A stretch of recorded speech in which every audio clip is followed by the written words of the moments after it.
அஷ்டாங்க யோகத்தில் அஹிம்சா சத்தியம் அப்படின்னு சொன்னதுக்கு அப்புறமா அஸ்தேயம் அப்படின்னு சொல்லக்கூடிய டிசிப்ளினை பற்றி சொல்லியிருக்கார்.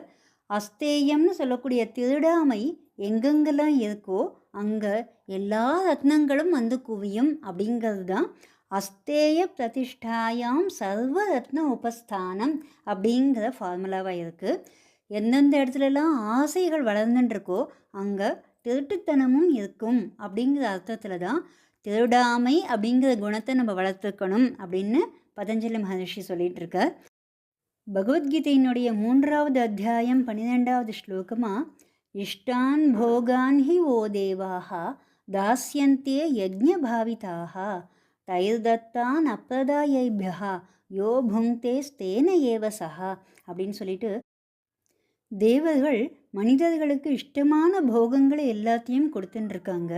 அதை வாங்கின்றதுக்கு அப்புறமாவும் யார் ஒருத்தன் திரும்ப யஜ்ஞ ரூபத்தில் கொடுக்காம தனக்குத்தானே சமையல் பண்ணி சாப்பிட்றானோ அவன் ஸ்தேன அப்படின்னு சொன்னாக்கா திருடனுக்கு ஒப்பாவான் அப்படின்னு பகவான் சொல்கிறார். நம்ம சுற்றி இருக்கக்கூடிய இயற்கையை பாதுகாக்கிறதும் இந்த அஸ்தேயம் அப்படிங்கிற குணத்துக்குள்ளே வந்துடுறது. நாம் பயன்படுத்தக்கூடிய தண்ணீர் மற்றும் இயற்கை வளங்கள் எல்லாமே ரொம்ப அளவோடு நம்ம உபயோகப்படுத்தணும் அப்படிங்கிறது தான் இதனுடைய தாத்பரியம்.